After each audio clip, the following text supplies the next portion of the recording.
رقت عيناي شوقا ولطيبة ذرفت عشقا فأتيت إلى حبيبي فاهدأ يا قلب ورفقا صلي على محمد. السلام عليك يا رسول الله السلام عليك. من اگر پیغمبر کم ببینم ماتی دکم و تو مغاشی دکم اتاب خوی تا براسته. من اگر پیغمبر کم ببینم دی علم بو حتا اگه ما بشید. من اگر پیغمبر کم ببینم دی علم تو نام کس خوشی داره. اگر پیغمبر کم ببینم دی علم که یاری جو گولم لگم که. من اگر پیغمبر کم ببینم دی علم یاری چهار شاکر لگم که. من اگر پیغمبر کم ببینم همون میهنه کنی خمیلا باز دکم چونکه لای کسی تر باسی نکم. اگر پیغمبر کم ببینم پیاله مور بابرن مالی نکم. من حس دکم اگر پیغمبر کم بشم مالی باپیرم. من اگر پیغمبر کم ببینم باور بچه‌کانم نکم.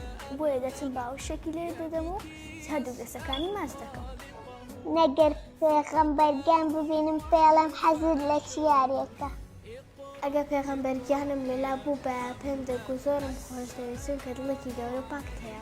گر پیغمبر کم ببینم پیدایم زرزرم خوش دوی. السلام عليك يا حبيبي يا نبي. گر لیره با قدلم تورانه دبو. پیدا کردن رازگو بین دایکو باف ما خوش بجوز لپالزی. من پیغمبر کم زور خوش دوی تو پیایی دکم داغفان داده کرد. السلام عليك يا حبيبي يا نبي. خاطر هر چقدر خوشم ده. خوشویستی من با پیغمبر زور اندازه نیه. روزه که مندالک چالکی که هبو زور خوشویست. هر که چالک کنه پیغمبر زوری پناه خوش بود. باید چیز نهایی بده تا یاری که دکل دکرد.